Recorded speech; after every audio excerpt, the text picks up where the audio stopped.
Bismillahirrahmanirrahim. Esselamu Aleyküm değerli izleyenler. Rehber Gündem'de bu hafta da karşınızdayız. Yine gündemin öne çıkan başlıklarıyla. Efendim gündemin öne çıkan başlıklarını konuşacağız. Peki kiminle konuşacağız? Konuğumu sizinle öncelikle tanıştırmak istiyorum. Hüdapar Genel Başkanı Sayın Zekeriya Yapıcıoğlu bu akşam konuğumuz olacak. Kendilerine sorularımızı yönelteceğiz. Gündeme ilişkin kendilerinin de değerlendirmelerini alacağız. Öncelikle kendisine hoş geldiniz diyorum. Buyurun. Hoş bulduk Hoca Bey. Teşekkür ediyorum. Allah Sağ razı olun. olsun. Davetimizi kırmadınız, icabet ettiniz. Çok teşekkürler. Sayın Başkan müsaadenizle izleyicilere biraz ön bilgi vermek istiyorum. Neler konuşacağımıza dair. Tabii değerli izleyenler gündemin öne çıkan başlıklarını konuşacağız dedik. Gündemin öne çıkan başlıklarından biri de Sayın Yapıcıoğlu'yla Cumhurbaşkanı Erdoğan'ın Beştepe'de önceki gün yapmış olduğu görüşmeydi. Bu da çok konuşuldu, gündemde kaldı. Sayın Yapıcıoğlu'na bu görüşmenin içeriğine dair sorularımız olacak. Cumhurbaşkanı Erdoğan'la Beştepe'de neler görüşüldü, görüşmenin içeriği neydi diye. Tabii Türkiye-Siyonist rejim ilişkilerine dair de yine Sayın Başkan'ın değerlendirmelerini alacağız. Çünkü 15 yıl aradan sonra Türkiye Dışişleri Bakanı Mevlüt Çavuşoğlu Filistin'e gitti. Kudüs'te Siyonist rejimin temsilcileriyle, yetkilileriyle, sözde Dışişleri Bakanlığı'yla görüştü. İki devletli çözüm vurgusunu bir kez daha yaptı. Bu genelde Türkiye Siyonist rejimi arasındaki yeni başlayan süreç, yakınlaşma süreci normalleşmeye evrilir mi, evrilmez mi, nasıl olur? Bu süreci Hüdapar nasıl değerlendiriyoruz? Hüdapar'ın bu anlamdaki yine ilk ağızdan değerlendirmelerini alacağız. İş gündeminin öne çıkan başlıkları elbette ki var. Ekonomi başlığı yine öne çıkan başlık. Tabii Kürt meselesine dair de son zamanlarda farklı gelişmeler var. Kürt meselesi seçime bir yıl kala bir kez daha gündemde ve konuşuluyor. Tüm bu başlıklara dair soruları Sayın Genel Başkan, Hüdapar Genel Başkanı Zekeriya Yapıcıoğlu'na bu konuyla ilgili sorularımızı yönelteceğiz. Tabii Türkiye kamuoyu merak ediyor. Geçtiğimiz günlerde Cumhurbaşkanı Erdoğan'la Beştepe'de bir görüşme yaptınız. Basına kapalı gerçekleştirilen o görüşmenin içeriğinde neler vardı? Kamuoyu da bunu merak ediyor. Evet, bazı haber kanallarına, ajanslarına içeriye dair bazı detaylar verdiniz ama genel olarak kamuoyu merak ediyor. Görüşme tabii sanırım sizden gelmiş. Ne konuşuldu görüşmenin içeriğinde, ne vardı? Evet. Bismillahirrahmanirrahim. Ben programın hemen başında programın hayırlara vesile olmasını diliyorum Rabbimden. Sadece Sayın Cumhurbaşkanı ile görüşme basına kapalı olduğu gerçekleştiği gibi haber bazı televizyon kanallarında ya da bir kısım basında öyle bir yer aldı ki sanki çok gizli kapaklı bir görüşmeymiş gibi. Biz bundan önce şu son bir ay içerisinde birkaç siyasi parti lideriyle görüştük. Yeniden Refah Partisi lideri Sayın Fatih Erbakan bizi ziyaret etti. Saadet Partisi Genel Başkanı Temel Karamollaoğlu bizi ziyaret etti. Anavatan Partisi Genel Başkanı bizi ziyaret etti. Biz Milli Yol Partisi Genel Başkanı ziyaret ettik. Bu görüşmeden tamamı basına kapalıydı. Yani zaten adet olduğu üzere siyasi parti liderleri bir araya geldiklerinde belki basın bir iki poz fotoğraf çeker ama o görüşme olduğu esnada dışarıya çıkarlar ve o görüşmeler basına kapalı olur. Mutat budur, yani alışıldık yöntem budur. Siyasi parti liderleri ya da işte siyasi partilerin belki diğer yetkilileri kendi aralarında görüşürlerken bu görüşmeleri basının bulunduğu bir ortamda işte naklen yayınlanabilecek şekilde yapmazlar. Bu da öyle bir görüşme oldu. Fakat bu görüşme sanki diğer görüşmelerin çok farklı bir gizemli bir havası varmış gibi bir hava oluşturulmaya çalışıldı. En başta onu söyleyeyim, onu düzelteyim. Böyle bir şey yok. Ve bu basından saklanmış, gizlenmiş bir şey de değil. Basın bizi takip ederken tesadüfen öğrendiği bir görüşme de değil. Basına bildirilmiş bir görüşme. Sonuç itibariyle daha önce de biz görüşmeler gerçekleştirdik ve bir görüşme gerçekleşti. Görüşmeden sonra da basına bazı bilgiler verdik.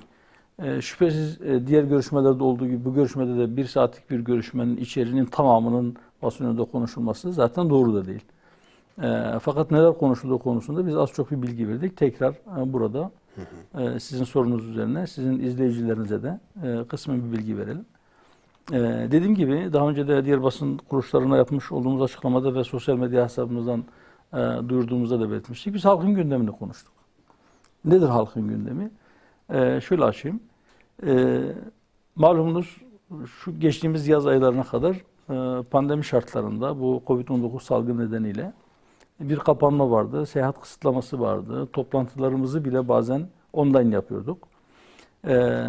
Epey bir uzun sürdü. Baktık ki hayat devam ediyor, bu böyle gitmez. Geçtiğimiz yaz aylarından itibaren, geçtiğimiz Temmuz ayının sonundan itibaren sahaya çıktık ve o gün bugündür dolaşıyoruz. Şu Ocak ve Şubat ayını çıkarırsanız aradan, 2 aylık o sert mevsim koşulları ve bir de o Covid-19'a ben de yakalandım. O virüs bize de bulaştı. Doktorların tavsiyesi üzerine bir müddet bir dinlenme faslı oldu. Ondan sonra kaldığımız yerden devam ettik. Bu görüşmeleri yaparken, yani vatandaşla bir araya gelirken, işte hem şehirlerde, kasabalarda, köylerde, bazen kimsenin hiçbir siyasetin uğramadığı dağ başındaki köylere de gittik. Bazen tarlada çalışan çiftçinin yanına da gittik. İşçiyle, memurla da görüştük. İşi olmayan kişilerle de görüştük. Öğrencilerle, gençlerle de bir araya geldik. Hasıl kelam, biz toplumun bir fotoğrafını çekmeye çalıştık. Evet. Ve onların taleplerini, onların sıkıntılarını, şikayetlerini dinlerken onlara şunu söyledik. Yani bazı diğer siyasi partilerin yaptığı gibi işte biz gelirsek sizin sorunlarınızı çözeriz, bekleyin bizim gelmemizin dışında bir çareniz yoktur gibi bir söylemimiz olmadı. Dedik ki siz sorunlarınızı bize söyleyin. Bizden bir talebiniz varsa, bir öneriniz varsa biz hepsini dinlemeye hazırız. Biz size nutuk çekmeye gelmedik. Sizin derdinizi dinlemeye geldik. Belki bugün biz icra makamında değiliz. Şu anda sizin sorunlarınızı doğrudan doğruya çözme makamında olan bizler değiliz. Rabbim lütfeder, fırsat verir. Eğer gelirsek inşallah sizin bahsettiğiniz sorunların çözümleri var bizde. Ama bekleyin, sadece biz iktidara geldiğimizde bu çözümlerimizi size söyleyeceğiz ve uygulayacağız pozisyonuna girmedik. Çözümlerimizi söyledik ama şunu da ilave ettik. Dedi ki biz şu anda icra makamında değiliz. Ama icra makamındaki kişilerin bu sorunları çözmesi için sizler adına bu sorunları onlara taşıyabiliriz ve sorunun çözümünün takipçisi olabiliriz dedik. Gittiğimiz yerlerde, gezdiğimiz yerlerde temasta bulunduğumuz insanlar bizim bu cümlelerimizi aşağı yukarı en azından mealen bu konuşmalarımızı hatırlayacaklardır. Ve ondan sonra biz Sayın Cumhurbaşkanı'ndan bir randevu talep ettik, görüşmek istedik, görüştük. Bizim ağırlıklı gündemimiz de buydu. Yani zaman el verdiği ölçüde memleketin farklı farklı bölgelerinde dile getirilen sorunları, tabii kişisel sorunlar ya da çok lokal sorunlardan ziyade genel anlamda sorunlar. Çünkü aşağı yukarı memleketin her tarafında hemen hemen vatandaşın gündemi birbirine çok yakın. Bazen bazı yerlerde veya insanların siyasi duruşuna göre farklılaşabiliyor. Bir de topluca yaşanan bazı özel durumları olan, mesela genç evliler gibi ya da cezaevindeki bazı insanlar gibi ya da işte gençlik grubu gibi ya da işte ahlaki çürümeden ya da eğitimle ilgili gidişattan, müfredattan şikayette bulunan eğitim camiası ya da buna hassas olan bazı kesimler gibi. Ama genel anlamda ekonomiyle ilgili ciddi sıkıntılar var ve vatandaş hemen her yerde çiftçi mesela girdi fiyatlarından, ilaçtan, gübreden çokça şikayet ediyor.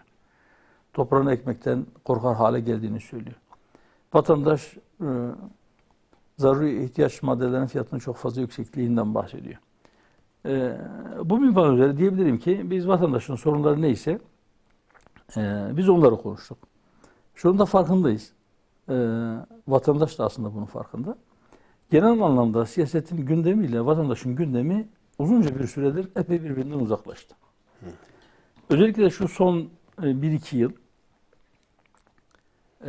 vatandaş ben iş bulamıyorum diyor. Muhalefet diyor ki bu sorunun sebebi Cumhurbaşkanlığı hükümet sistemi ya da başkanlık sistemi. Halk tabiriyle. Diyor ki işte enflasyon patladı. Diyor ki hep sistemden kaynaklı. Biz parlamenter sisteme geçersek her şey düzelecek. Her ne sorun sıkıntı dile getiriliyorsa hepsinin sihirli değnek gibi bir tane ilacı var. Parlamenter sisteme geçilince hepsi düzelecek. Her şey güllük gülistanlık olacak. Böyle bir şey yok. Kanaatimce siyaset kendi gündemini vatandaşa kabul ettirebilmek için vatandaşın gündemindeki sorunların çözümünün de aslında kendi uğraştıkları şey olduğunu vatandaşa bir anlamda kabul ettirmeye çalışıyor. Biz öyle yapmıyoruz. Vatandaşın gündemi neyse biz onu gündemimize alıyoruz. Onunla biz ilgileniyoruz ve o görüşmede de bizim gündemimiz diyebilirim ki vatandaşın gündemiydi. Vatandaşa verdiğimiz sözü yerine getirmek anlamında. O zaman ekonomi öne çıktı diyebiliriz. Ekonomi de konuştuk, başka şeyler de konuştuk. Dış politikayı da konuştuk. Sadece vatandaşın taleplerini değil, o sorunlarla ilgili ya da sorunların kaynağıyla ilgili kendi görüşlerimizi, kendi çözüm önerilerimizi de konuştuk. Zaman el verdiği ölçüde tabii. Bütün bu meseleleri bir saatin içerisinde sıkıştırmak, siz de takdir edersiniz ki Evet. memleketin bütün meselelerini o süre içerisinde hem sorunun kendisiyle hem de çözüm önerileriyle birlikte sıkıştırmak çok kolay değil. Ama en azından başlıklar halinde de olsa biz pek çok meseleyi konuştuk diyebilirim. Hı. Peki şimdi şunu söylemek istiyorum. Siz de girişte söylediniz.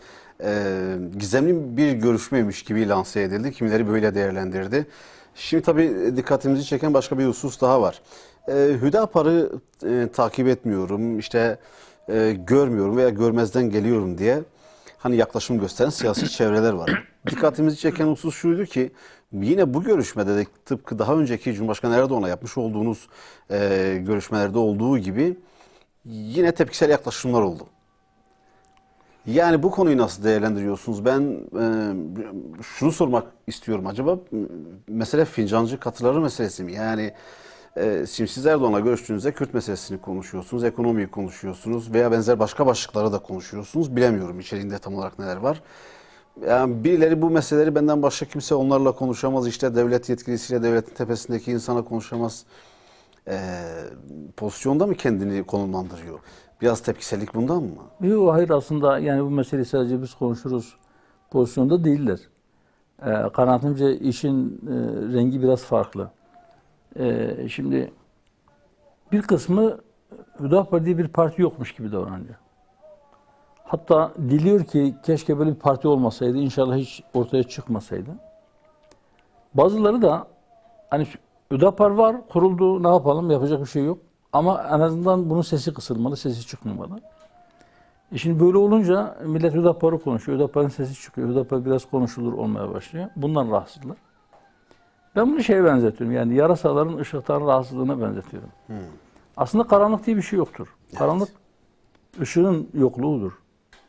Eğer ışık yoksa, nur yoksa karanlık varmış gibi hissedilir ama ışık geldiğinde karanlık kendiliğinden ortadan kalkar.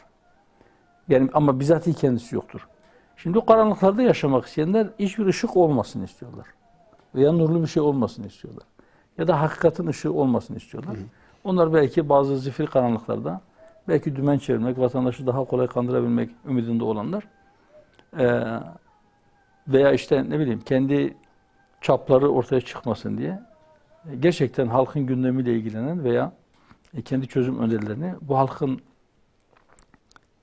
köklerine, bu halkın inancına, bu halkın kültürüne, bu halkın geçmişine, tarihine yabancı olmayan birileri bazılarının onlara dayattığı o aslında bu halka yabancı, kültürüne yabancı, tarihine yabancı, mayasına yabancı, inancına yabancı, her şeyine yabancı ama allayıp pullayıp süsleyip getirip çok matah bir şeymiş gibi vatandaşın önüne serdikleri şeylerin kalitesizliğinin görülmesini istemiyorlar. Karanlıkta bunlar çok seçilemeyebilir. O yüzden birileri ışık yaktığında rahatsız oluyorlar. Ben buna benzeteyim. Çok fazla da gitmeyin. Bırakın onlar kendi karanlıklarında debelenip dursunlar. O zaman birçok çevre şöyle diyebiliriz. Birçok çevre sizi kendine ciddi alternatif olarak görüyor. Bilemiyorum. Yani neyse. Yani, Şimdi tabii evet. şimdi bununla ilgili sosyal medya üzerinden de yoğun tartışmalar vardı. Sosyal medya kullanıcıları da bu konuda çok yorumlarda bulmuşlar. Gündemde olan bir konuydu. O yüzden bunu sormak istedim. Yani şunu da söyleyeyim. Yani şimdi belki şu anda Hüdapar'ı siyasi anlamda kendilerine çok ciddi bir rakip olarak görmüyor olabilirler. Yani bu nedenle tepkileri bundandır demek çok doğru gelmiyor bana. Ama şu var. Hüdapar'ın dile getirdiği gerçeklerden rahatsızlıktır. Benim şahsımda hiç kimsenin alıp veremediği bir şey yoktur. Benim fikirlerimdir onları rahatsız eden. Ben derken kendi şahsımı tekil şahıs olarak kastetmiyorum. Hüdapar'ın içerisinde Hüdapar kadrosu olarak, Hüdapar'ın yöneticisi olarak faaliyet gösteren her bir kardeşimin kişisel olarak belki o itirazları yöneltenlere bir zararı dokunmamış, hatta tanışmışlıkları bile yoktur. Ama Hüdapar'ın fikirlerine, Hüdapar'ın söylemlerine bir alerjileri vardır. Yani demin söylediğim şey karanlık ve aydınlık metaforu üzerinden meseleyi açıklamaya çalışırken ben bunu kastediyorum. Yoksa biz çok aydınlık insanlarız, bizden başka herkes karanlıktır. Haşa, ben onu söylemiyorum. Biz İslam'ın nuruyla, meselelere ışık tutmaya çalışıyoruz. O perspektiften meselelere çözüm üretmeye çalışıyoruz. Bu birilerini rahatsız ediyor. Kendi fikirlerini her şeyin üzerinde gören, kendilerini işte milletin de tepesinde gören, onlara tahakküm etmeyi kendisine bir hak olarak gören, siyaseti de zaten tahakküm etme aracı olarak gören insanlar Hüdapar'ın fikirlerinden rahatsız olurlar. Evet. Yani Hüdapar'a düşmanlık edenler aslında Hüdapar'ın şahsında ya da benim şahsımda ya da işte herhangi bir yönetici kardeşimiz kameraların önüne çıkınca ya da kamuoyunun önüne çıkınca onun şahsından ziyade onu dile getirdiklerinden ya da onun duruşundan, onun kimliğinden rahatsız oluyorlar. Düşmanlıklar onadır, o kimliğedir. Bunu görülmesini istiyorum. Yoksa ben şahs olarak ben fani, garip, aciz bir kul. Estağfurullah. Yani ben yok gerçekten öyle. Ben tevazu olsun diye söylemiyorum.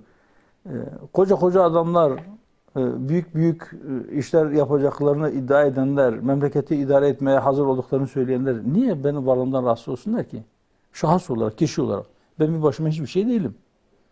Ama benim fikirlerim onları rahatsız ediyor. Benim düşüncelerim onları rahatsız ediyor. Benim durduğum yerdir onları rahatsız eden ve onların düşmanlıkları da buradandır. O yüzden karanlık benzetmesini yapıyorum. Çünkü bu dalalettir. Bu fikirlere ben onun temsilcisi olduğumu da iddia etmiyorum haşa. Ama ben onu yaşamaya çalışıyorum ve ben onu topluma hakim kılmaya çalışıyorum. Bu toplumun inancı, inanç değerli bu topluma hakim olmalıdır diye biz yola çıktık. Böyle bir kadroyuz. Bundan rahatsız olanlar, ürkenler karanlığın askerleridir. Başka bir tarifi yoktur benim yanımda. Peki. Çok çok teşekkürler. Tabii Ben teşekkür ederim. gündemin bir diğer önemli meselesi de Türkiye-Siyonist rejim ilişkileri. 15 yıl geçti. Aradan 15 yıl sonra Dışişleri Bakanı Mevlüt Çavuşoğlu Filistin'e gitti. İşgal edilmiş topraklara da gitti. Önce Filistin Dışişleri Bakanı ile görüştü. Sonraki günde hemen sonrasında da Siyonist rejimin sözde Dışişleri Bakanı ile Kudüs'te görüştü. Hüdapar Türkiye ve Siyonist rejim arasındaki son dönemdeki yakınlaşmayı nasıl değerlendiriyor? Bu süreç normalleşmeye doğru, tırnak içerisinde kullanıyorum bunu, normalleşmeye doğru gidiyor. Çünkü Çavuşoğlu normalleşmeye giden süreçte Filistinli yöneticilerle, yönetimle eşgüdümlü hareket ettiklerini söylüyor. O normalleşme kavramına tek mi biliyorsunuz herhalde? Hı hı. Daha önce burada sizinle de konuştuk. Normalleşme kelimesi bile bana göre bir tuzak. Evet. Yani biz Siyonist rejimle normalleşeceğiz veya normalleşmeye doğru gidiyoruz demek, onunla ilişki kurmanın normal olduğunu zihinlere şuur altından işlemeye çalışıyorlar. Normal olan bu değil. Siyonist rejimin oradaki varlığı normal değil. Siyonist rejim orada bir işgalcidir. Gasıptır. Katildir. Bunun başka bir tarifi yok. Siyonist rejim orada devlet olma vasfını taşımıyor. Bir sınırı yok. Nerede duracağı belli değil. Siyonizm dünyanın en tehlikeli ırkçılık biçimidir. Çünkü diğer ırkçılıklar diğerlerini de insan kabul eder ama kendilerini onlardan bir gömlek üstte kabul ederler. Ama Siyonistler sadece kendilerini insan, diğerlerini de onlara hizmet edilmek üzere yaratılmış mahlukat, merkepler olarak görür. Bundan daha kötü bir ırkçılık olabilir mi? Şimdi siz böyle birisiyle nasıl siz tırnak içinde normalleşme dediğiniz ilişkileri kuracaksınız? Adam sizi normal görmüyor ki. Adam sizi kendisi gibi görmüyor. Dolayısıyla bunun isminin normalleşme olarak telaffuz edilmesi ciddi bir tuzaktır. Evet. Normal olan onların oradan defolup gitmesidir. Ya da zilletle boyun eğmesidir. Başka bir yolu yok bu işin. Şimdi biz mütemadiyen söyledik. Hep söylüyoruz. Bundan sonra da söylemeye devam edeceğiz. Birileri eğer Siyonistler güçlüdür. Onların küresel bağları vardır. İşte küresel finans kaynakları onların emrindedir.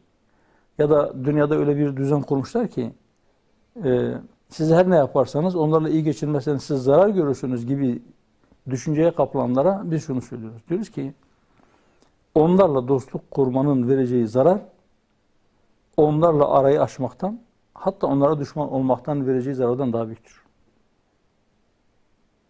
Yani eğer siz dostluğu onların zararından emin olmak için kuruyorsanız ya da onlara yaklaşıyorsanız bilin ki siz onlara yaklaştıkça daha büyük zararlar göreceksiniz.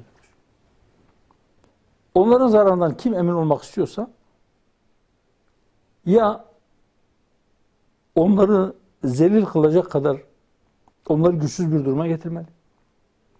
Ya onların gözünü korkutup kendilerine zarar vermeye kalkışmaya yeltenmeyecek kadar gözlerini korkutacak bir güç toplamalı ya da olabildiğince aradaki mesafeyi aşmalı. Siz onlara yaklaşırsanız onlar size biner. Siz onlara yaklaşırsanız onlar sizden istifade edip kullandıktan sonra çöpe atar. Siz onlara yaklaşırsanız onlar size o muameleyi yapmaya devam ederler. Bunların cimi yok. Bu kadar. Zaten elinden gelirse size her türlü zarar verir. Ne zamana kadar? Kullanışlı bir aparat ya da çok buyurun binilecek bir merkep pozisyonu kabul ettiğiniz müddetçe binerler. Ondan sonra yaşlanınca ya da güçten takattan düşünce ya da itiraz edince herhangi bir şeye sizi atarlar bir kenara veya sizi yok etmeye çalışırlar. Başkasını sizin yerinize ikame ederler. Bizim herkese tavsiyemiz. Onlardan dost olmaz. Özellikle Müslümanlara söylüyoruz. Ayet-i Kerime'de sabittir. Düşmanlıkta en şiddet olanlar, en şiddetli olanlar onlardır. Yahudilerdir. Öyleyse onlardan uzak durmak lazım. Peki o zaman şunu da konuşmak gerekir.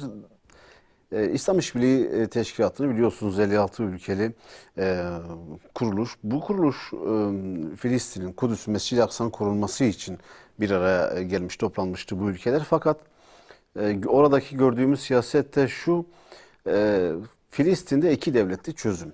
Sayın Çavuşoğlu da yine Kudüs'e gittiğinde orada Siyonist rejimin Dışişleri Bakanı ile yapmış olduğu ortak basın toplantısında iki devletli çözüm vurgusu yaptı. İki devletli çözüm gerçekten çözüm mü yoksa çözümsüzlük mü? Şimdi orada Siyonist bir devletin varlığı biraz önce bahsettiğimiz fikirlerinden, ideolojilerinden kaynaklı olarak orada Siyonist bir devletin varlığı bütün bölge ülkeleri için çok ciddi bir tehdittir. Bunun herkes tarafından görülmesi lazım bir kere. O topraklar Filistin'dir. Onun adı Filistin'dir. Ve işgal rejimi gelip oraları işgal etmiştir. İşgal ettiği kısımlarla yetinmiyor. Oralara yerleştiği günden bu yana sürekli terör saldırılarıyla kendi alanını, hakimiyet alanını genişletmeye çalışıyor. Ve orada yaşayan Filistinlere sürekli alanı daraltmaya çalışıyor. Sadece bugün belki yani işte o hani dörtlü bir harita yana vardı ya, evet, beyaz ve yeşil noktalar şeklinde. Şu anda sadece oradaki işgal faaliyetlerini arttırıyor gibi görülebilir. Birileri öyle zannedebilir ama böyle değil. Mesela Golan Tepelerini işgal etmişti. Trump döneminde Amerika çıktı. O işgali tanıdığını, ilhakı tanıdığını, oranın da artık İsrail toprakları olduğunu söyledi. Ve oraya yerleştikten bu yana da bir adım geri atmadı. Nerelerden geri çekildi? Gittiği yerlerde şiddetli bir direnişle karşılaşıp sert darbeler alınca oradan çekilmek zorunda kaldı. Eğer böyle olmazsa emin olun sadece Golan Tepeleriyle ya da öbür taraftan sadece işte Akabe Körfezi'ne indi onunla yetinmeyecek. Belki Kızıldeniz'in iki yakasına da biraz daha ileriye gitme, Nil'e kadar gitme, öbür taraftan Fırat'a kadar gelme, hatta Fırat'ın ve Nil'in ötesine geçerek bütün bu toprakları işgal etmeyi düşünüyorlar. Çünkü bu toprakların kendilerine vaat edilmiş topraklar olduğunu iddia ediyorlar. Bu topraklar bizim diyorlar. Burada oturan herkes buraları gasp etmişti. Şimdi siz kendi elinizle bunları tanısanız, bunları bir devlet olarak tanıyıp, bunlarla ilişki kurup, Filistinliler için söylüyorum, siz onları tanısanız, zannediyor musunuz ki onlar da sizi bir devlet olarak tanıyacak? O zaman hadi buyurun, bu iki devletli çözümden bahsedenlere söylüyoruz. Sayın Çavuşoğlu da bunlardan biri olsun. Diğer bundan bahseden herkese söylüyoruz. Siz Filistin'i bir devlet olarak tanıyor musunuz? Evet, tanıyorsunuz ki başkentinizde onların büyükelçiliği var. Filistin yönetiminin başındaki kişiyi Filistin devlet başkanı olarak tanıyor musunuz? Mahmut Abbas'ı? Evet, tanıyorsunuz. Geldiğinde onunla resmi görüşmeler yapıyor musunuz? Evet, yapıyorsunuz. O zaman zaten sizin nazarınızda, sizin işlemlerinizde, sizin duruşunuzda zaten Filistin diye bir devlet var. Peki niye ona devlet muamelesi yapıp onunla bir ticaret yapmıyorsunuz? Niçin onlara hibe ettiğiniz ya da sattığınız malzemeleri Siyonistlerin kontrolünden geçirmeyi kabul ediyorsunuz? Niçin siz orayı ziyarete gittiğinizde kendi pasaportlarınıza Siyonist işgal güçlerinin mührünü vurmasını kabul ediyorsunuz? Buyurun iki devletli çözüm işte. Birleşmiş Milletler'de de Filistin temsilcisi yok mu? Var. Sizin ülkelerinizde de büyük elçileri var. Niye o zaman devlet muamelesi yapmıyorsunuz? Hadi yapın. De facto fiili bir durum olarak bunu yapın. Başından beri söylüyor. Siz onların varlığını kabul ederseniz onlar sizin yokluğunuz için çalışmaya devam edecek. Siz Doğu Kudüs'le yetinirseniz onlar Kudüs'ün tamamını alacak. Siz başkenti Doğu Kudüs olan bir Filistin devleti derseniz onlar Kudüs'ün doğusunda işgal ediyorlar, işte ettiler. Ama eğer siz hiç çıtayı aşağı indirmeden Kudüs mukaddes topraklardır. Mescid-i Aksa bizim şiarımızdır. Biz asla onu size terk etmeyeceğiz. Orayı çiğnemenize fırsat vermeyeceğiz diye bir duruş ortaya koysaydınız. Bugün belki siz iki devleti çözümü savunurken öbür tarafta Siyonistler kendilerini ardından satmayacaktır. Yok, biz kabul etmeyiz. Filistinler başka bir yere gitsin. Gidin işte diyor Ürdün'de veya başka bir yerde Filistinlere toprak verin. Hatta Birleşmiş Milletler'e şu anda deseler ki işte dünyanın başka bir yerinde bütün Filistinleri oradan çıkarıp biz onların giderlerini karşılayacağız. Onlara bir devlet kurduracağız. Mesela Amerika'da, mesela Kanada'da veya başka bir yerde, Asya'nın derinliklerinde bir yerde belki bugün için onu kabul edecekler. Fakat yarın gün oraya gittikten sonra diyecekler ki siz niye onlara maddi yardımda bulunuyorsunuz? Şimdi Filistinli mültecilere Birleşmiş Milletler'in bir fonu var değil mi? Evet. Özel bir fon var. Onu da itiraz etmeye başlamadılar. Halbuki ilk başta yani Filistinliler ne yapalım işte biz burada olmuyor, biz başka bir çaremiz yok, biz buradan gitmek zorunda kalacağız. İşte Birleşmiş Milletler de bu işe bir fon ayırdı gibi bir şeytani bir amaçla belki bunu yaptılar. Şu anda onu da çok görüyorlar. Filistinliler açlıktan ölmüş mü, perişan mı olmuş, naylon çadırlarda mı yaşıyor, kimsenin umurunda değil. Evet. Adım adım ilerleyecekler. Siz gerilerseniz onlara boşluğu doldurur. Peki o zaman meseleye nokta koyalım. Tekrar iş gündeme dönelim. Gündemin siz zaten halkın içinde olduğunuzu başta esnaf olmak üzere köylü, çiftçi, gençlerle olmak üzere herkesinle temas kuruyorsunuz. Halkın yoğunluklu gündeminde ekonomi olduğunu zaten söylediniz, dile de getirdiniz. Biraz da ekonomiyi ve enflasyonu konuşmak istiyoruz. Şimdi enflasyona yönelik tahminler yine yüksek ki son enflasyon verileri de yüksek çıkmıştı. Nisan ayına ilişkin, Mayıs ayına ilişkin de yüksek çıkması bekleniyor. Piyasalar oldukça kötü, hayat pahalı her geçen gün daha kötü bir hal alıyor. Çok detaylı teferruatla anlatmaya gerek yok. Fakat vatandaş oldukça dertli. Şimdi hem sokaktaki alıcı, tüketici durumdan memnun değil, hem de satan memnun değil, üreten de memnun değil, kimse memnun değil. Kimse memnun değil. Biraz bu nasıl sonuçlanacak, bunun sonu nereye varacak diye sormak istiyorum. Arkasından da tabii hiç mi memnun olan yok mu diye de ünlem işareti bırakarak da sormak istiyorum bu soruyu. Var aslında durumda çok şikayetçi olmayanlar epey kişi var. Onu söyleyeyim. Fakat herkes şikayet ederken ben şikayet etmezsem acaba nazara mı gelir diye mi düşünüyorlar? Ya da toplum içerisinde bir garip bir halde mi kalırım diye. Ben de kalabalığa uyum, ben de haline şikayet edeyim diyen insanlar var. Şunu söyleyeyim, özellikle sabit gelirler zor durumda. Çünkü fiyatlar periyodik bir şekilde, çok düzenli bir şekilde yükseliyor. Zorunlu harcamalar neyse onların fiyatlarının yükseldiğini zaten herkes görüyor. Enflasyon tahminleri de sürekli revize ediliyor. Yukarıya doğru rakamlar biraz daha büyütülüyor. Biz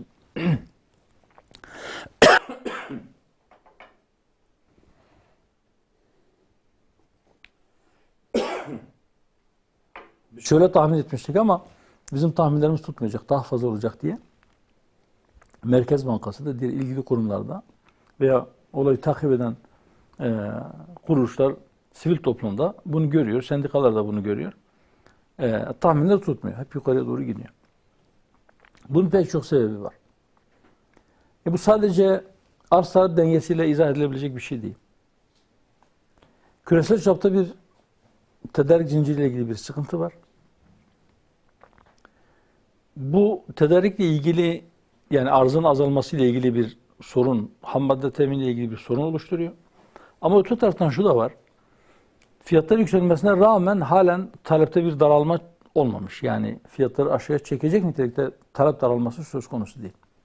Evet. Bir de sadece bir arz taleple ilgili değil, bu aynı zamanda maliyet enflasyonu. Yani bir şeyin üretimi eğer daha pahalı oluyorsa, taleple ilgili hiçbir artış olmasa da onun üreticisi batmamak için, zarar etmemek için o fiyatı yükseltmek zorundadır. Hatta şunu da söyleyeyim.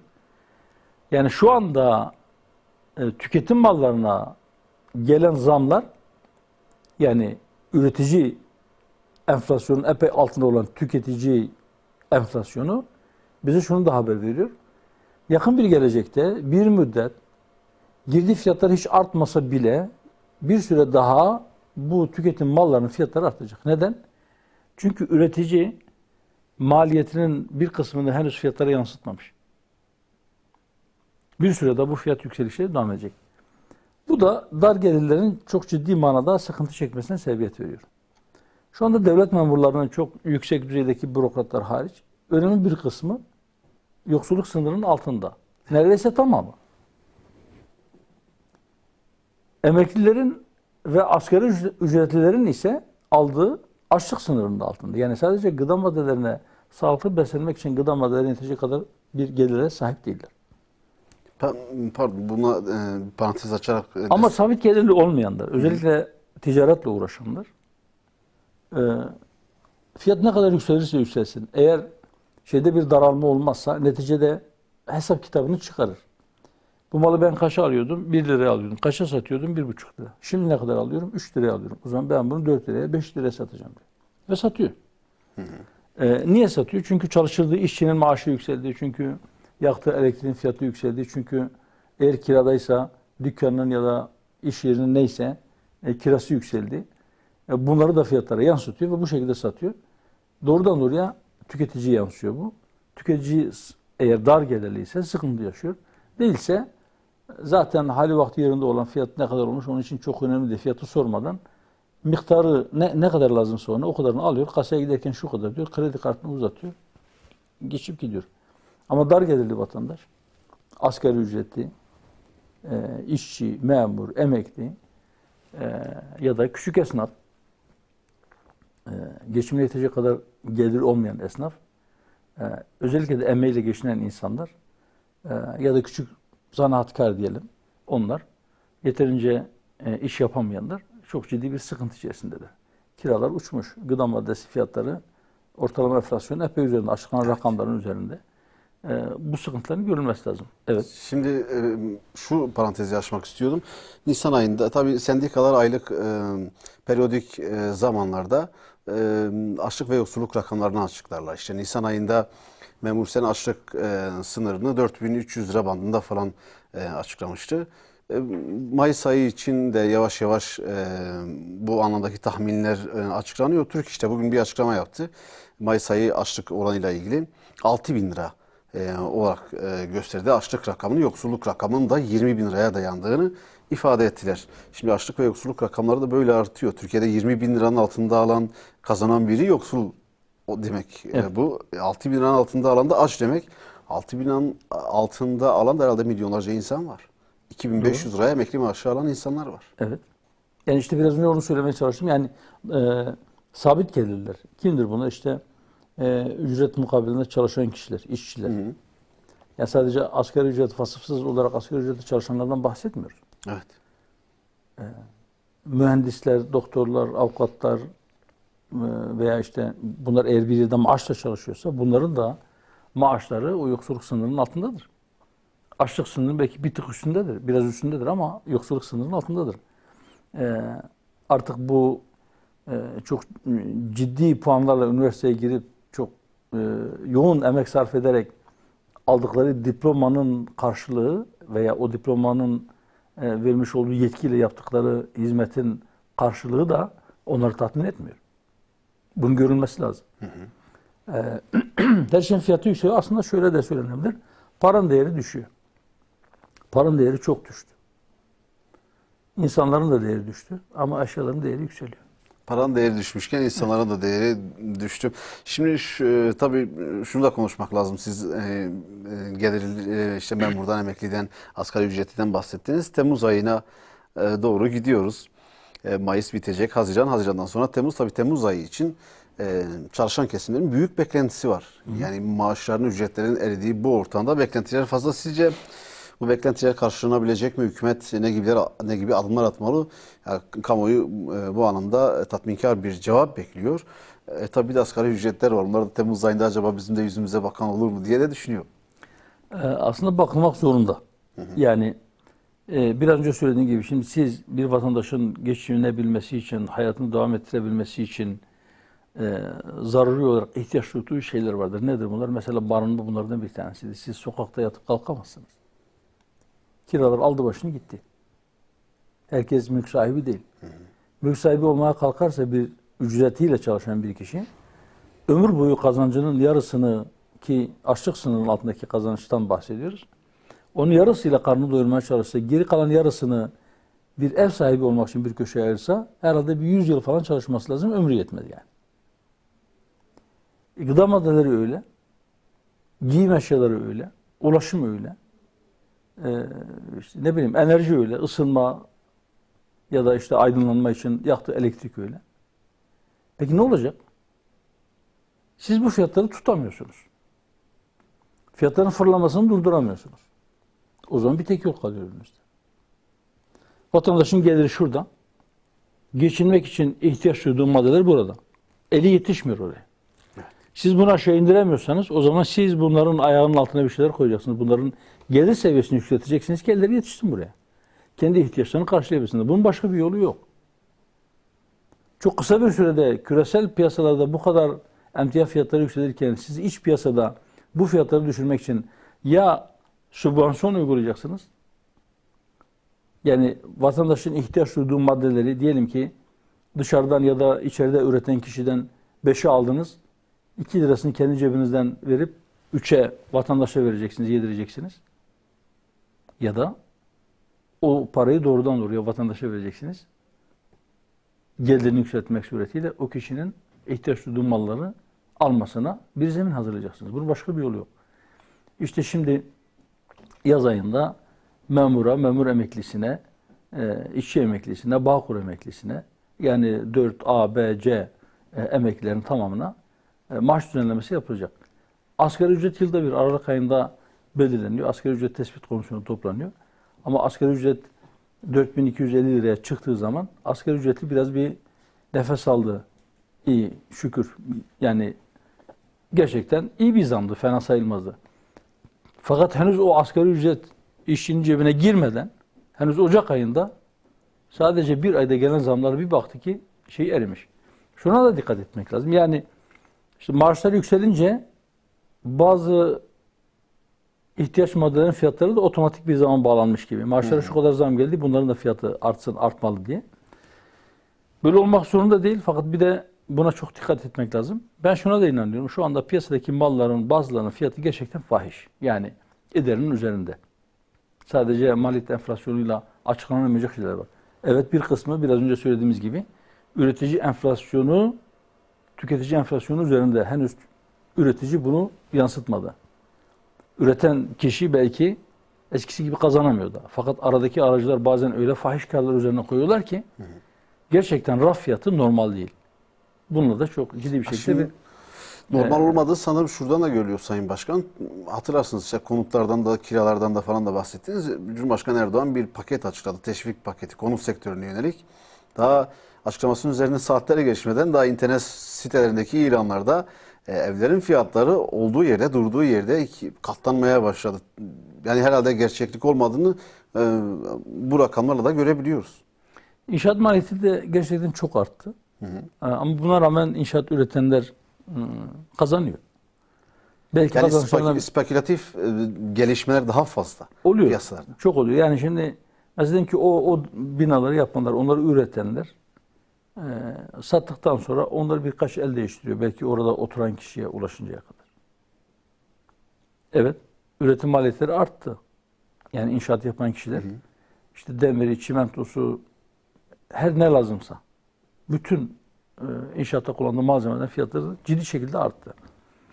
Ama bu maliyet artışlarıyla açıklanmayacak derecede işte sizin bahsettiğiniz gibi mesela 2 sene önce yaklaşık 1 milyon konut elde kalmıştı. Yapılmış ama satılamıyor. Hükümet bir paket açıkladı. Onlar erisin diye. Onlar satılabilsin diye. Çok düşük faizlerle biz konut kredisi vereceğiz dediler. Vatandaş sevindi. Faizler çok düşük biz gidip konut alalım diye ama konut fiyatları bir anda %50'nin üzerinde arttı. Dolayısıyla aslında vatandaş değil, belki o konutu elinde tutanlar yine ondan istifade etti. Dar gelirli vatandaş o artışlardan dolayı çok fazla bir istifade edemedi. Ama günümüz enflasyon rakamlarına dönüp baktığında iyi ki ben almışımdır. Yani o %50 zamlı fiyatları, çünkü şimdi şu anda o zamana göre bir daha bir katlandı. Yani o %50'lik artışın üzerine bir %50, 60, 70 hatta %100 gibi bir artış daha geldi. Buna sıkıntı oluşuyor tabii. Yani öyle ki dar gelirli, emeğiyle geçinen, sabit gelirli vatandaşlar artık ev sahibi olmanın hayal olduğunu düşünmeye başladı. Sayın Başkan, o zaman çözüm diye üretilen şeyler çözümden çok çözümsüzlük getiriyor veya çözümsüzlüğü besliyor gibi. Yani aslında çözümsüzlüğü besleme değil. Getirilen çözümler belki vatandaş, şu açgözlülük olmasa vatandaş buradan istifade edecek ama şimdi insanların karnını doyurmakta siz bazen eğer yeterince çaba sarf ederseniz başarılı olabilirsiniz. Ama gözü aç olan insanın gözünü doyurmakta zorlanırsınız. Evet. Kaynaklar doğru yere aktarılsa vatandaş bütün ihtiyaçlarını karşılayacak. Ama kaynaklar yanlış tarafa gidince, harcama öncelikleri farklılaşınca dar gelirliye bir şey kalmıyor. Niye kalmıyor? Spor kulüplerinin vergi cezalarını silebiliyorsunuz. Onların borçlarını silebiliyorsunuz ana paralarıyla birlikte. Bazı büyük holdinglerin vergi borçlarının üzerine ya da cezaların üzerine çizgi çekebiliyorsunuz. Ama öbür taraftan sizin hazinenize doluşan paraların 2/3'ü dar gelirli vatandaşın gidip marketten, manavdan veya işte mağazadan aldığı giyim eşyasının içerisindeki vergiden karşılanıyor. Yani dolaylı vergilerden. Peki. Sayın Başkan, tabii ben az önceki sorumda alan memnun değil, satan memnun değil, hiç mi memnun olmayan yok diye sormuştum. Aslında biraz da şu konuya bağlantı kurarak sormak istemiştim. Çünkü sanki memnun olan, fazlasıyla memnun olan bir kitle de var. Kitle değil de bir azınlık var diyelim. Evet. Türkiye'de ilk çeyrekte, 2022'nin ilk çeyreğinde bankalar, mevduat bankaları, 10 bankanın ilk çeyrekteki karı 50 milyar TL'yi aştı. Evet. Şimdi herkes kaybederken bankalar nasıl kazanıyor? İşte kapitalizmin ruhunun özeti diyebiliriz buna. Evet. Yani normal zamanlarda kapitalistler, para satanlar iyi kazanıyorlar. Kriz zamanlarında daha çok kazanıyor. Şimdi şu son dönemde bir ekonomik kriz var, bir ekonomik sıkıntı var. Ama bu ekonomik sıkıntıda bankaların bazıları kendi karını %300, %400, %500, hatta Ziraat Bankası'nın karı %599 artmış. Evet. Bir önceki yılın ilk çeyreğine göre artış oranı %600, 599. En az artıran bu ilk 10 banka içerisinde hem mevduat miktarları artmış hem de karları artmış. Mevduatlarına bakıyorsunuz veya işte aktif büyüklüklerine bakıyorsunuz. Çok fazla artmamış, %10, 12, ama kara bakıyorsunuz %200, %300, %400, %500, %600 kar artışları var. Bu normal değil. Anormal bir şey. Bunun bir sebebi de belki işte Merkez Bankası'nın işte hani faiz düştü mü, düşürülmedi mi? Düşen faiz mi? Politika faizinin düşmesi ne demektir? Kime yarıyor? Belki biraz daha o meseleye girer ama şimdi o detaylara çok girersek çok fazla zamanımızı alır ama neticede biraz önce söylediğim gibi kapitalizmin ruhunu çok güzel resmeden bir tablodur bu. Peki o zaman hazır girmişken onu da değerlendirelim. Merkez Bankası para politikaları faizini bugün açıkladı. Yine aynı oranda %14'te tuttu. Bunu nasıl değerlendirirsiniz? Şimdi Sayın Cumhurbaşkanı işte faiz sebep enflasyon sonuçtur, faizler düşürülmeli dedi. Herkes de zannetti ki gerçekten faizler düşüyor. Merkez Bankası politika faizini düşürdü. %19'dan işte 17'ye 14'e düştü. Peki gerçekte faiz düştü mü? Ya da Merkez Bankası'nın politika faizini düşürmesi bankaların faizini düşürmesine, bankaların işte tüketiciye ya da işletmeciye, reel sektöre açtığı kredilerin ya da devlete verdiği borç paranın faizinin düşürülmesini mi getirdi? Yoksa tersi mi oldu? Şimdi daha önce banka Merkez Bankası'ndan %19'la alıyordu. İşte diyelim ki %21 ile 22 ile devlete veriyordu ya da tüketiciye veriyordu ya da işletmeciye veriyordu. Şimdi %14'e alıyor, %24'e, %28'e, %30'a veriyor. Evet. İşte ondan sonra bankaların karı böyle artıyor. Tabii rakamlar oldukça korkutucu. Şimdi böyleyken yani aslında faizler düşmemişken millet diyor ki faizler düştü o yüzden enflasyon patladı, faizler düştü o yüzden işte ekonomi çöktü. Aslında faizler düşmedi. Faizler yükseldi. Fakat buna rağmen Merkez Bankası'nın bu faizleri düşürmesinin enflasyona sebep olduğunu bu kadar yoğun bir şekilde herkes söylüyor ki bu saatten sonra Merkez Bankası'nın faizleri biraz daha düşürmesini kimse beklemesin. Zaten düşürmesinin çok bir anlamı da yok. Yani şimdi politika faizini düşürüyor ama öte taraftan piyasaya para satanlar ki hep söylüyorum yani kapitalistin asıl sattığı şey paradır. Ürettiği şey de paradır. Bankalar bir de olmayan para, farazi para üretiyorlar. Yani olmayan bir parayı da satıyorlar. Yok kasasında para yok, kredi veriyor. Kağıt üzerinde ben şu kadar kredim ya da teminat mektubu veriyor. Olmayan parayı veriyor. Yoksa düşünebiliyor musunuz? Yani aktif büyüklüğü %10 artmış. Mudilerine verdiği faiz ile kredilerden aldığı faiz arasında 2-3 puanlık bir fark olan birisi karını nasıl %600 arttırır? Evet. Bir devlet olmayan bir parayı kullanamaz. Normal şartlarda devletin para basma etkisi vardır. Devlet karşılığını bulundurmadan para basarsa parasının değeri düşer. Ama banka hiç olmayan bir parayı satabiliyor. Devlete verilmeyen izin bankaya verilebiliyor. Kapitalizm budur işte. Evet. Kapitalizm para satar. Para satmak için insanların paraya ihtiyaç duyması lazım. Muhtaç olması lazım. Yetmiyor. Fertleri yetmiyor. Şirketlerin de borçlanması lazım. O da yetmiyor. Belediyelerin veya kamu iktisadi kuruluşlarının da borçlanması gerekiyor. Devletin de borçlanması gerekiyor. Devletlerin de borçlanması gerekiyor. Çünkü onlar para satacak ve oturdukları yerden hiçbir iş yapmadan, ter dökmeden sadece paradan para kazanacaklar. Bu sistem böyle.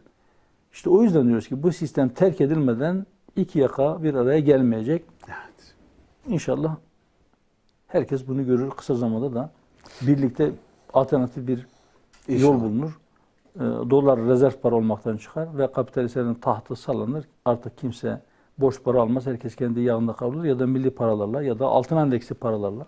Çünkü enflasyon bir taraftan, kur bir taraftan, faiz bir taraftan üçlü kıskaçla insanları yakalamışlar gırtlaklarından. Sıkıyorlar da sıkıyorlar, iliklerini emiyorlar. Katılıyoruz tabii bu düşüncenize. Umarız Türkiye ve diğer ülkeler faiz sarmalından bir an önce, bir an evvel kurtulurlar. Sayın Başkanım, bir kısa aramız olacak. Müsaadenizle aradan sonra tekrar devam edelim. Değerli izleyenler, saat başında tekrar buradayız.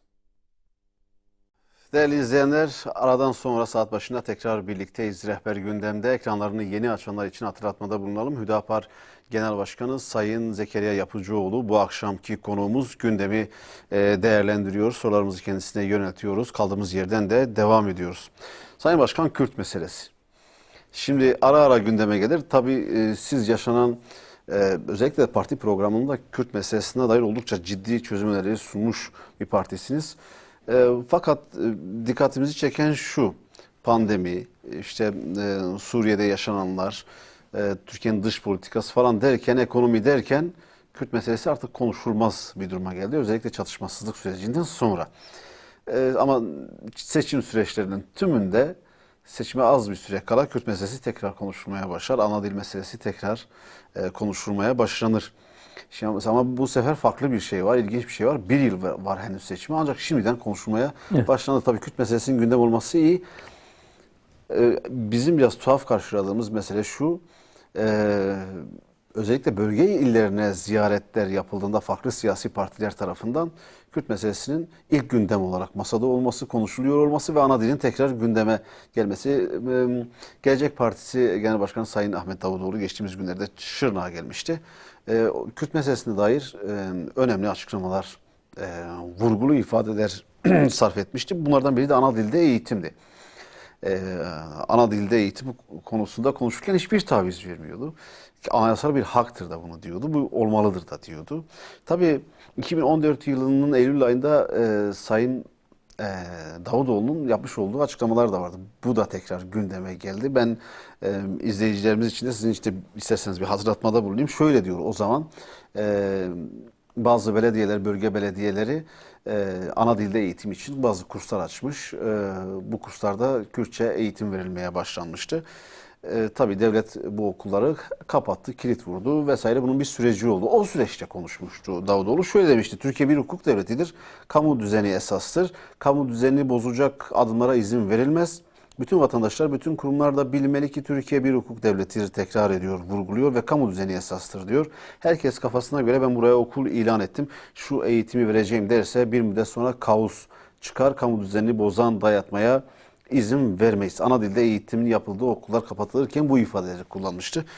Şimdi ana dilde eğitim haktır, yapılmalıdır, tartışılamaz. Meyanında açıklamalarda bulundu. Tabii dikkat çekti. Başka siyasi partilerden de Kürt meselesine dair açıklamalar vardı. Özellikle İYİ Parti'nin kimi yetkilileri de hükümete yüklendiler çözümsüzlük noktasında. Siz ne diyorsunuz? İnşallah samimi beyanlardır bunlar diye temelde bulunuyoruz. Evet. Şimdi 2014'e geri gittiniz. Oradan Sayın Davutoğlu'nun o gün başbakan sıfatıyla yapmış olduğu açıklamaları hatırlattınız. O dönemde 2013, 2014, 2015 sıklıkla vurgu yaptığımız hususlardan bir tanesi şuydu. Ana dilde eğitim de bunlardan bir tanesi. Diyorduk ki temel haklar pazarlık konusu yapılamaz. Temel haklar şarta bağlanamazlar. Çözüm süreci denen o çatışmasızlık sürecinde de sürece yönelttiğimiz en net eleştirilerden bir tanesi de buydu.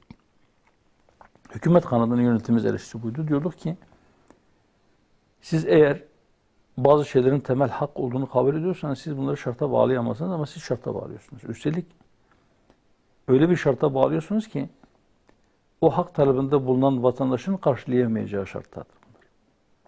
Bir tarafta elinde silah bulunduranlar var. Öte tarafta hak talebinde bulunan vatandaşlar var. Siz bu hak talebinde bulunan vatandaşlara diyorsunuz ki şu elinde silah bulunduranlar kendi silahlarını bırakırlarsa ben size bu hakkınızı tanıyacağım. Buna hakkınız yok diyordu. O dönemin yetkililerinden bir tanesi de Sayın Davutoğlu'dur. O da çok net bir şekilde bunları hatırlıyordu. Çünkü biz hemen her platformda biz bu eleştirilerimizi yöneltiyorduk. Evet, ana dilde eğitim çok tabii bir haktır. Sadece muhalefetten değil. Yakın bir geçmişte AK Parti Genel Başkan Vekili Sayın Numan Kurtulmuş'un da bir beyanı vardı. Ana dil, ana sütü gibi helaldir.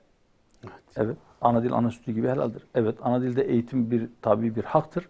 Fakat anayasada ana dilde eğitimin önünde çok ciddi bir engel vardır. O zaman biz de şunu söylüyoruz. Buyurun, biz mecliste değiliz. Mecliste siz varsınız. Biraz önce işte İktidar Partisi'nin Genel Başkan Vekili Sayın Kurtulmuş'un beyanı, öbür taraftan farklı siyasi kulvarlardaki muhalefet partilerinin beyanları, mecliste grubu bulunanlar başta olmak üzere buyurun anlaşın. Anayasanın Türkiye'de eğitim dilinin Türkçe olduğuna dair, zorunlu olarak Türkçe olduğuna dair hükmünü değiştirin. Ana dilde eğitimin önünü açın. Bu millet de sizin samimi olduğunuzu görsün. Sadece seçim zamanlarında bunu dile getirmediğinizi görsün. Ve ona göre bir sorun daha çözülmüş olsun. Millete rahatlasın. Ve inanıyorum Kürt meselesi bu yakın zamanda buna ilişkin bazı kamuoyu araştırmaları da basına yansıdı. Çok farklı siyasi partilerin takipçisi olan, onlara oy vermiş bulunan, hatta belki teşkilatların içerisinde görev alan insanlar da ana dilde eğitimle ilgili net bir duruş ortaya koyuyor. Kahir ekseriyet ana dilde eğitimin bir hak olduğunu söylüyor. Özellikle de Kürt seçmeninin çok büyük bir çoğunluğu her parti tabanından var. Çok büyük bir çoğunluğu ana dilde eğitim hakkının tanınması gerektiğini söylüyor. Hükümete de çağrımızdır. Hep söyledik, yüz yüze görüştüğümüzde de söylüyoruz. Basın aracılığıyla da söylüyoruz. Diyoruz ki ana dilde eğitimin önündeki engelleri kaldırırsanız Kürt meselesinin çözümü noktasında çok ciddi bir adım atmış olursunuz. Bir rahatlama sağlamış olursunuz. Bu bir ihtiyaçtır. Ama sizin yaptığınız vurgu yani işte seçimlere bir yıl kala veya seçim zamanı yaklaşınca dile getiriliyor. Acaba bundan dolayı mıdır? Kürt seçmenin gönlünü almak ya da onların oylarını almak için midir? Onu siz merak etmeyin. Vatandaş onu adamın gözüne bakınca anlar yani. Kim samimi bir şekilde söylüyor. Kim de sadece onun aklını çelmek ya da gönlünü çelmek için söylüyor. Onu anlar. Vatandaşın ferasetine güvenin. Ama biz burada kimsenin niyetini sorgulamadan sadece şunu söylüyoruz. İnşallah bunu dile getirenlerin tamamı samimi olsun. Ve inşallah samimiyetlerinde özellikle mecliste grubu bulunanlar samimiyetlerini de gösterirler. Türkiye'nin bir sorunu gündemine çıkmış olur. Peki Sayın Başkan, gündemin bir diğer konusu, tabii birçok kişi görmüyor, birçok kesim bu sorunu görmüyor ama biz özellikle de bu sorunu gündemde tutmak, gündeme getirmek istiyoruz. KYK borcu olan gençler, üniversite mezunları. Bize de bu anlamda yoğun ilişki kuruyorlar. Bu sorunun çözülmesine dair, mağduriyetlerin giderilmesine dair konunun da gündemde tutulmasını istiyorlar. Çünkü 500 binden fazla bir nüfustan bahsediyoruz. 600 bine yakın bir üniversite mezunundan bahsediyoruz. Bunlar KYK borçlusu, yüklü miktarda borçlular. Kimisi çalışmaya başlıyor hasbelkader bazı yerlerde, ancak onların da icra yoluyla maaşlarının bir kısmı ellerinden alınıyor. Şimdi KYK borcuyla ilgili geçmiş dönemde de yine sizin açıklamalarınız vardı ama bu sorun kesin olarak, katı olarak çözülmesi için yani hükümet ne yapmalı? Bu gençler, bu öğrencilerin önü nasıl açılmalı? Şimdi yani şunu net bir şekilde daha önce de ifade ettik. Bir kez daha söylüyoruz. Siz bir gencinizi ihtiyaç varsa okutursunuz veya ihtiyaç olan alanlarda okutursanız mezun olduğu zaman rahat bir şekilde iş bulur. İş bulduğu zaman KYK borcunu da öder. Kimse borçlu kalmak istemez. Ama o gencin kendisi sıkıntı yaşıyor. Yokluk içerisinde okuyor. Ailesi çok ciddi fedakarlıklarda bulunuyor. Kendi karnını doyurmakta zorlanırken, kendi masraflarını karşılamakta zorlanırken kendi evladını bir de okula gönderiyor. Onun masrafını bir yönde karşılıyor. Okulu bitiriyor. Hayata biraz daha geç başlıyor üniversiteyi okumayanlara göre. Yani çalışma dönemindeyken, iş bulsa çalışabilecek bir durumdayken çalışmıyor. Gidip para kazanabilecek yerdeyken gidip biraz daha masraf ediyor. Üniversite okuyor, bitiriyor. Diplomasını alıyor ama kendi alanında iş bulamıyor. Ve siz diyorsunuz ki sen çalışmasan da gel benim borcumu öde. Yani benim alacağımı öde. Bana olan bir borcum vardı. Ben sana kredi verdim, okulu bitirdin. Tamam da ben öğrenciyken işte harçlık olsun diye bana biraz kredi verdin ama ben şu anda da o harçlığa muhtacım. Yani benim bir gelirim yok ki. Siz nasıl bu insandan para isteyeceksiniz, talep edeceksiniz? Nereden getirsin o insan? Nereden bulacak? Şimdi hadi diyelim ki bir yerde çalışıyorsa, iş buluyorsa, geliri ona yetmiyorsa da hadi küçük küçük taksitler halinde borcunu ödesin. Bunun bir mantığı var. Biraz önce söylerken işte aslında kaynak var ama kaynakların kullanılacağı yerlerle ilgili siz önceliklerinizi doğru tespit etmezseniz büyük holdingin vergi borcunu silersiniz, KYK borçlusu öğrencinin peşine düşersiniz. Ya da işte spor kulüpleri, aman işte ülke sporu şöyle olacak, böyle olacak. Biz onların borçlarını silelim, onların vergi borçlarını silelim. Onların kredi borçlarını da bir çizgi çekelim. İşte sporumuz kalkınsın. Tamam, sporumuz kalkınsın da mühendisiniz, doktorunuz, işte ne bileyim farklı farklı branşlarda okuyan üniversiteli gençleriniz, onlar batsın mı? Spor bu kadar mı önemli sizin için? Ya da holdinglere olan para onlara niye yok? Ya da bankalara ödediğiniz faizin bir kısmı kendi belki lüksünüzden kısıp daha az borçlanıp faizi ödediğiniz parayı biraz azaltıp çiftçiye, öğrenciye, asgari ücretliye, dar gelirliye para aktarsanız. Bakın sadece KYK borçlu değil. Mesela biz mütemadiyen uzun bir süredir çiftçiye yani bir gıda maddeleri ilgili bir sıkıntı var değil mi? Fiyatlarla ilgili. Evet. Çiftçiye destek olun diyoruz. Girdi fiyatları çok arttı. İlaç fiyatları arttı, gübre fiyatları arttı, tohum fiyatları arttı. Arazi kiraları arttı. Herkesin kendi arazisi yok. Şimdi siz bunlara destek verin ki vatandaş ucuz gıda yiyebilsin diyoruz. Hükümet açıkladı. 25 milyar TL işte çiftçiye destek vereceğiz. Ödemeler başladı. İyi. Teşekkürler. Allah razı olsun. 25 milyar büyük para. Eyvallah ama siz 200 milyarın üzerinde siz faize para veriyorsunuz.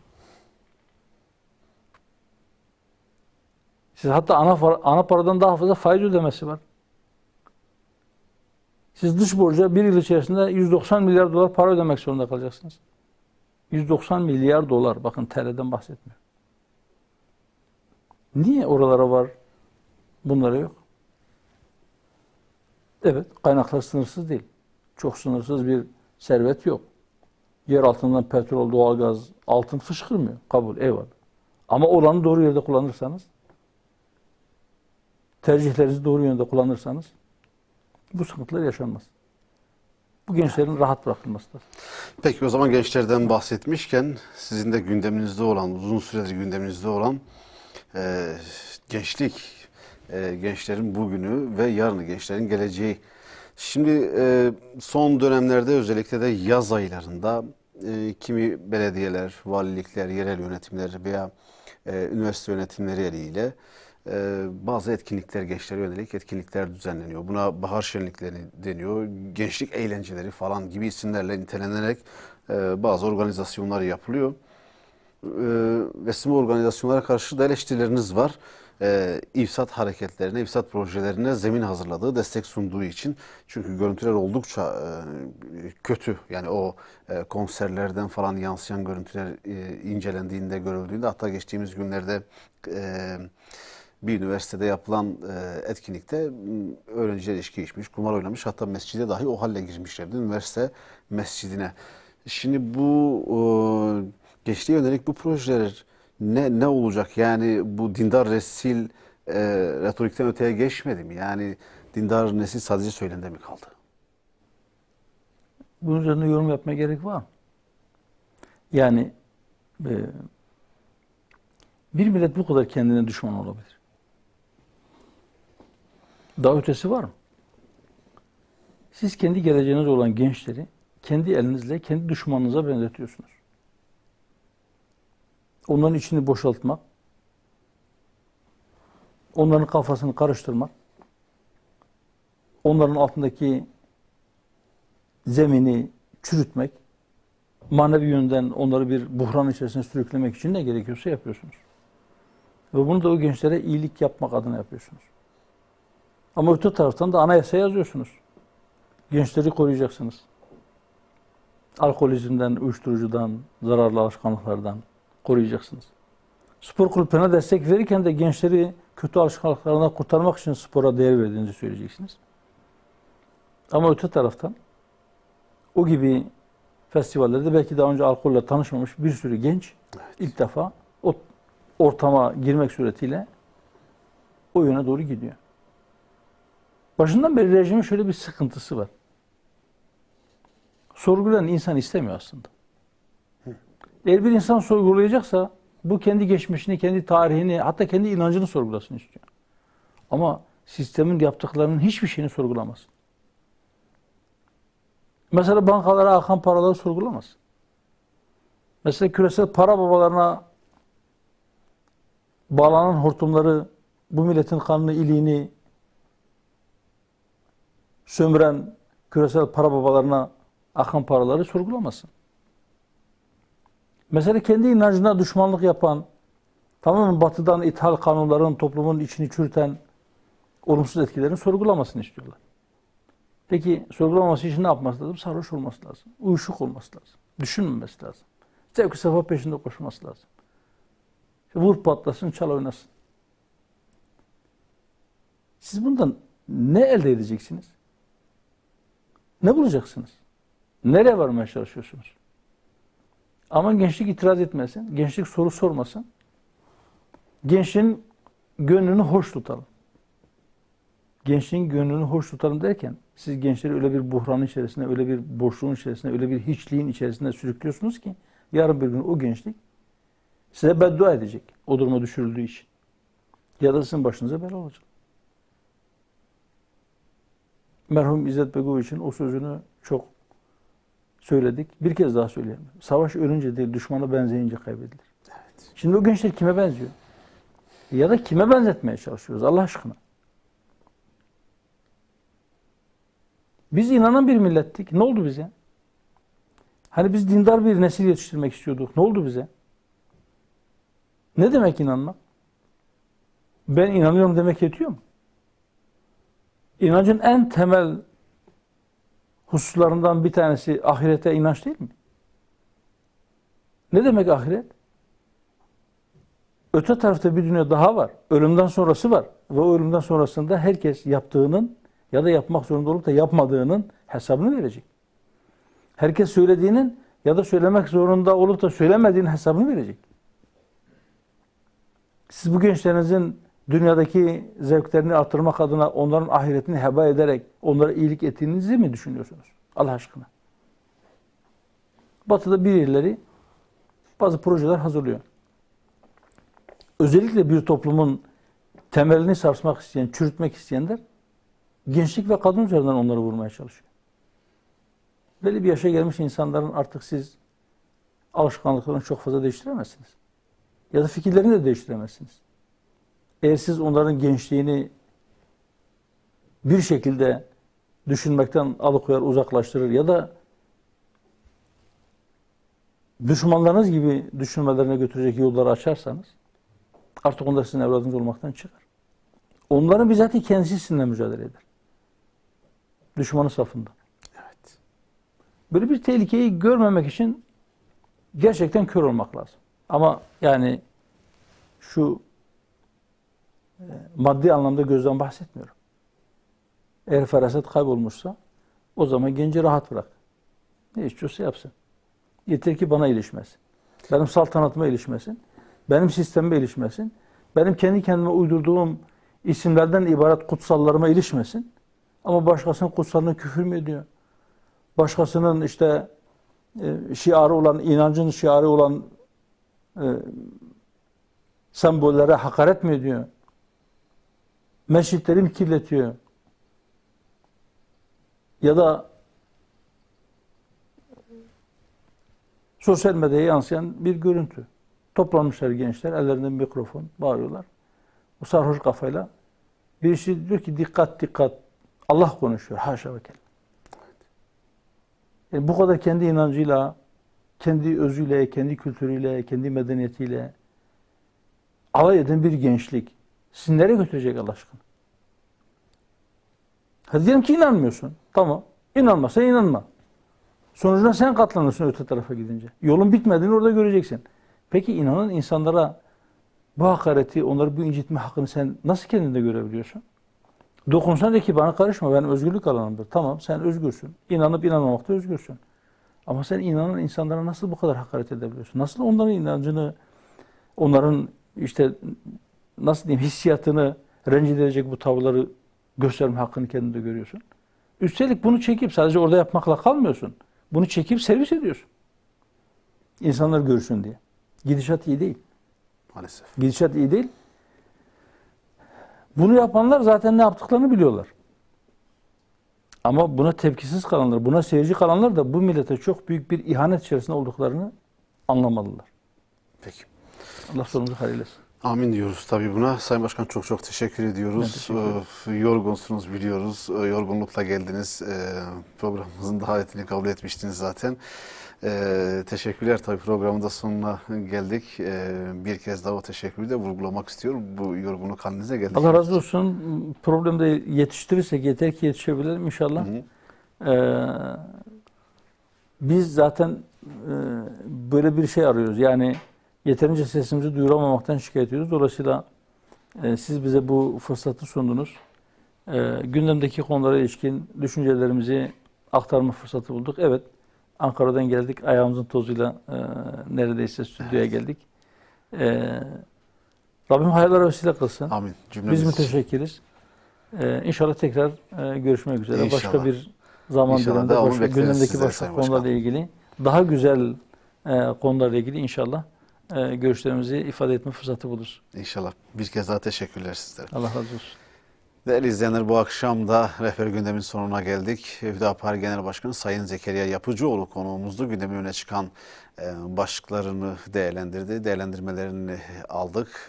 İnşallah hepimiz için faydalı olan bir program olmuştur diyoruz. Önümüzdeki hafta farklı bir konuk ve konu başlıklarıyla tekrar karşınızda olmak umuduyla Allah'a emanet olun.